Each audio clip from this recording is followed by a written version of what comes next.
Assalamualaikum warahmatullahi wabarakatuh.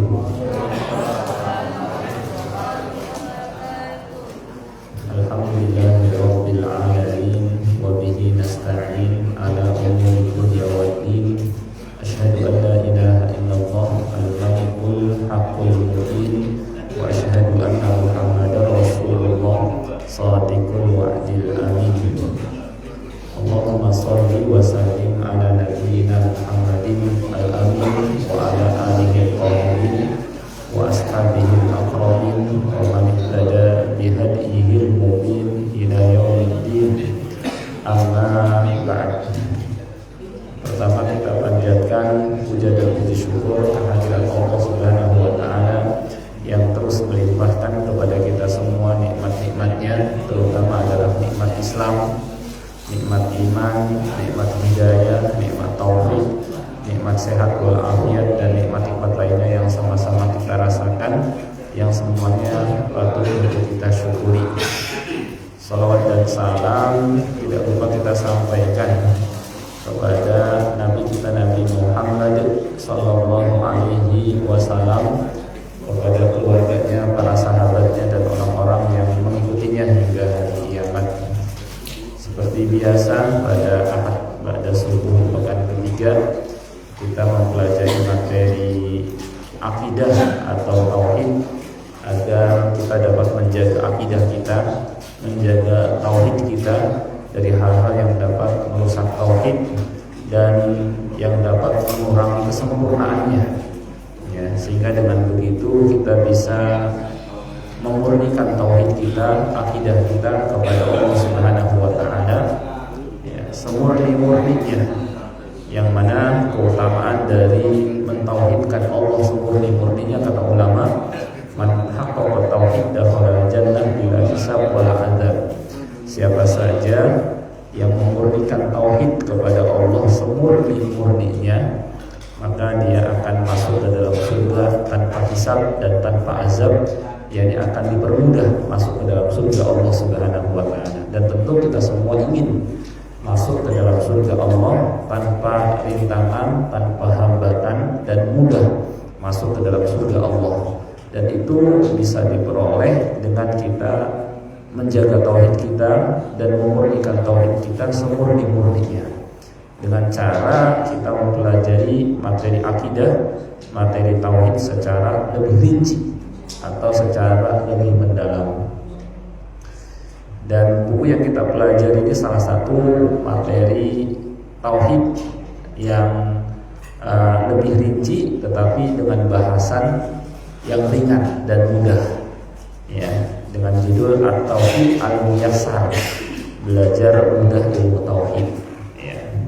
Baik, kalau pada kesempatan sebelumnya kita sudah pelajari tentang hakikat berkah, yang dalam bahasa Arab disebut dengan al-barokah, yang artinya adalah adanya tambahan, ya, pada sesuatu yang gak kelihatan, yang mana rezeki atau harta ketika berkah maka sedikit cukup, ya, banyak bermanfaat, itu kalau berkah. Tapi kalau tidak berkah, banyak tidak cukup, ya, itu kalau tidak berkah. Meskipun secara lahiriah kelihatan banyak, tetapi kalau nggak berkah maka nggak cukup. Contohnya adalah riba, kata Allah, yamhaqullahu riba wa yurbis shadaqat. Allah memusnahkan riba dan menumbuh kembangkan sedekah.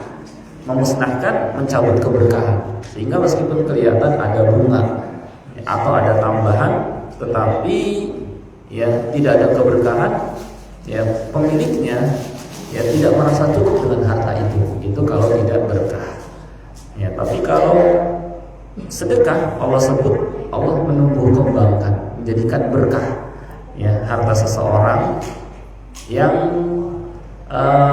Allah berikan kepadanya dari jalan yang tidak dia sangka-sangka, yang tidak kelihatan. Contoh, ada sebuah hadis yang sangat menarik, ya, bahwa ada seorang di tempat terbuka atau di tanah lapang, ya, mendengar suara di awan, aski hadi kota fulan, siramilah kebun si fulan.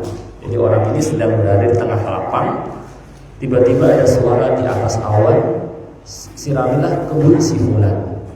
Maka kemudian orang yang berada di tanah lapang ini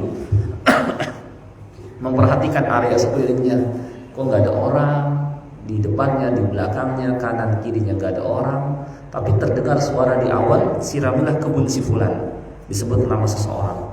Lalu dia perhatikan awan mendung ini berjalan bergeser sampai tiba ke sebuah selokan, ya. Kemudian turunlah hujan ke selokan itu dan memenuhi selokan itu. Kemudian air pun mengalir ke sebuah kebun, di mana di kebun itu ada seorang lagi garap tanahnya, ngelola tanahnya, ya, digarap, ya.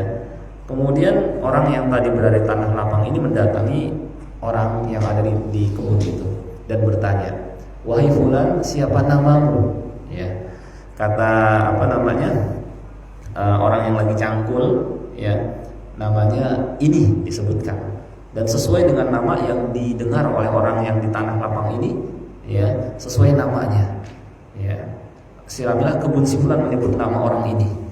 Lalu orang yang sedang mencangkul balik bertanya, "Ada apa? Kenapa engkau bertanya kepada saya tentang nama saya?" Maka kata orang yang berada di tanah lapang tadi ini, "Tadi saya ketika berada di tanah lapang, saya mendengar sebuah suara, ya, nggak tahu dari mana, yang berbunyi, siramilah kebun si fulan menyebut namamu. Memangnya apa yang kau lakukan terhadap kebunmu?" Maka kata orang yang berada di kebun, "Kalau memang kau bertanya begitu, maka ketahuilah, hasil kebun ini saya bagi 3, ya. Sepertiganya saya makan buat saya dan keluarga saya. Sepertiga lagi buat saya kembalikan ke kebun buat operasional, buat beli pupuk misalnya, buat pengairan dan sebagainya. Dan sepertiga lagi saya sedekahkan." Nah, karena inilah sampai Allah perintahkan kepada awan, ya, untuk menyirami kebunnya saja, tidak kepada kebun-kebun yang lain. Ini contoh bagaimana harta yang diberkahi, sehingga Allah Subhanahu wa taala perintahkan makhluknya untuk seperti awan diperintahkan untuk nyiram kebunnya, ya. Dan banyak kejadian ketika seseorang bersedekah, ya, membuat dia ada tambahan-tambahan yang tidak kelihatan. Nah, ini disebut dengan berkah, ya. Kemudian ada kata tabarruk. Tabarruk itu artinya cari keberkahan, ya. Dan kita sudah pelajari pada kesempatan sebelumnya bahwa mencari keberkahan itu, karena keberkahan itu hal yang gaib, nggak kelihatan adanya berkah pada sesuatu, maka dibutuhkan yang namanya dalil. Kita nggak bisa asal nebak, oh pada benda ini ada berkahnya, pada makanan ini ada berkahnya, karena nggak kelihatan berkah itu, ya. Maka karena nggak kelihatan harus butuh dalil, ya. Nah, yang ada dalilnya kalau kita lihat hadis-hadis, ya, hadis-hadis Nabi Shallallahu Alaihi Wasallam, bahwa yang ada berkahnya itu ada diantaranya pertama pada diri Nabi Shallallahu Alaihi Wasallam, atau baru bidatin Nabi, diri Nabi Shallallahu Alaihi Wasallam itu ada berkahnya, sehingga para sahabat, ya, ketika bahkan Rasulullah SAW meludah saja, para sahabat sampai berebut ludah beliau dan kemudian mengusap ke badannya, dan beliau tidak mengingkari karena memang pada diri Nabi SAW ada berkahnya. Cuma kata ulama, wahada khasun bihi Sallallahu Alaihi Wasallam fi hayati. Ini cuma khusus beliau saja, jadi tidak berlaku kepada keturunannya, gitu ya. Jadi nggak benar kemudian kita cari berkah pada diri misalnya. Kalau di luar disebut dengan syarif, kalau di sini misalnya disebut dengan habib. Cuma wallahu a'lam kalau di sini nasabnya bersambung atau enggak. Kalau di luar disebut dengan syarif. Kalau ada kata asyarif berarti memang dia keturunan Nabi Shallallahu Alaihi Wasallam. Nah, kalau yang kalau misalnya betul keturunan Nabi Shallallahu Alaihi Wasallam, tidak benar kita cari berkah pada dirinya. Ya, misalnya setelah dia minum kita ambil air minumnya, Ketika meludah, diambil ludahnya kemudian diusap ke badan, nggak benar. Ini hanya khusus diri Nabi SAW sewaktu beliau masih hidup. Ya. Nah ini kata ulama khusus untuk Nabi SAW saja, tidak berlaku buat keturunannya. Ya, kalau keturunannya nggak ada dalil ada berkahnya pada si fulan. Maka jangan kita ya kemudian ambil sisa minumnya dan sebagainya. Yang kedua adalah berkah itu ada pada semua amal soleh yang dikerjakan. Ya, apalagi seperti baca Al-Quran. Jadi kalau orang mau cari berkah, baca Quran. Karena Allah berfirman, wa hadza kitabun anzalnahu ilaika mubarak. Kitab ini kami turunkan dia kepadamu penuh dengan keberkahan. Jadi siapa yang mau cari berkah, ya ini dengan baca Quran. Zikir, karena dengan berzikir banyak keutamaan yang dihasilkan, memberatkan timbangan, kemudian dicintai Allah Subhanahu wa taala, menghasilkan banyak pahala dan sebagainya. Kemudian hadir di majelis ilmu pun ada berkahnya.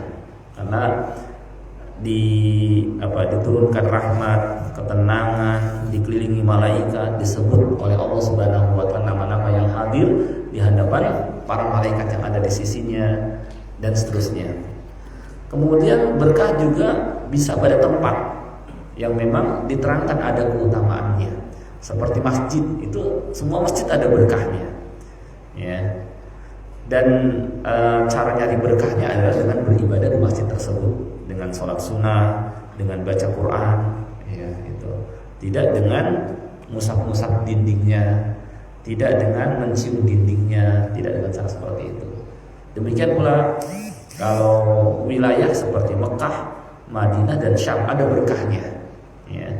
Makkah dan Madinah. Makanya sholat di Mekah di Masjidil Haram sampai mengalahkan sholat di masjid-masjid yang lain sampai 100.000 kali karena memang ada berkahnya. Masjid Nabawi sampai 1.000 kali karena memang ada berkahnya.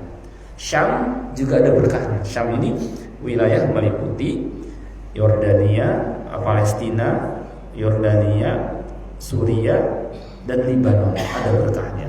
Di mana para nabi banyak diutus di sekitaran sini, gitu ya. Dan cara cari berkahnya adalah dengan banyakin ibadah, seperti Masjidil Aqsa, ya, dengan iktikaf di sana, dengan sholat di sana, gitu ya. Tidak dengan ada tiang masjid dicium tiangnya, tidak, atau diambil tanahnya, atau dengan musab-musab dindingnya, tidak. Itu. Nah itu cara cari berkah di masjid atau di tempat yang memang ada berkahnya. Kemudian berkah juga ada pada waktu, ya, seperti waktu subuh itu ada berkahnya. Sampai kata Nabi SAW, Allahumma barik li ummati fi bukuriha. Ya Allah, berikanlah keberkahan pada umatku di pagi harinya. Maka ada sebagian sahabat yang mulai dagang di pagi hari, ya. Kemudian dia memperoleh keuntungan yang banyak, ya. Dan sudah maklum juga, ya, kalau orang mungkin berdagang lebih pagi dengan orang yang dagang agak siangan, tentu orang-orang lebih duluan yang buka pagi, ya, dia mah bukanya lama dengan saya dagang yang pagi gitu. Nah akhirnya karena orang udah pada beli ke yang buka lebih pagi, yang agak siangan agak telat, sehingga ada kata-kata nanti rezekinya dimatok ayam. Maksudnya itu karena udah diambil duluan sama orang yang lebih buka lebih pagi, yang buka lebih pagi, ya. Jadi kalau mau ingin cari waktu yang berkah itu subuh diantaranya. Sholat subuh aja sampai kata Nabi SAW, man sholat subha fi jamaah, siapa yang sholat subuh berjamaah, faka'annama qamal laila kullah, seakan-akan dia melakukan sholat malam semalam, sholat subuh semalaman suntuk dari sampai pagi, itu sholat subuh berjamaah, ya. Bahkan dalam hadis lainnya, basyiril masya'ina fil lail bin nurit tam yaumal qiyamah, sampaikan kabar gembira kepada mereka yang mengadakan perjalanan di kegelapan malam untuk sholat subuh, bahwa mereka nanti akan memperoleh cahaya secara sempurna, cahaya sempurna. Jadi kalau ingin pada hari kiamat cahaya kita sempurna, ya, tangan kita, wajah kita, badan kita bercahaya dan diberikan cahaya sempurna, diantaranya dengan sholat subuh berjamaah. Ya. Kemudian waktu yang berkah lainnya adalah seperti bulan Ramadan. Kata Nabi SAW, "Atakum syahrul mubarak." Telah datang kepada kalian bulan yang penuh dengan keberkahan. Apa bukti berkah pada bulan Ramadan? Amal soleh di bulan tersebut dilipat gandakan. Itu yang berkah kan? Amal ringan tapi berkali-kali lipat pahalanya.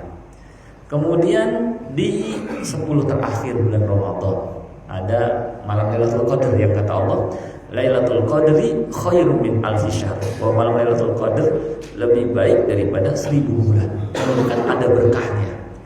Kemudian 10 pertama bulan Dzulhijjah yang sebentar lagi akan apa? Menghampiri kita. Ya, kurang lebih berapa hari lagi kita akan masuki 10 pertama bulan Dzulhijjah. Sekarang kan tanggal berapa? Dzulqa'dah.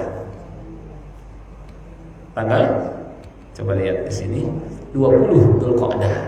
Berarti tinggal kurang lebih 10 atau 9 hari lagi ya masuk bulan Dzulhijjah. Nah, 10 pertama bulan Dzulhijjah ini waktu berkah.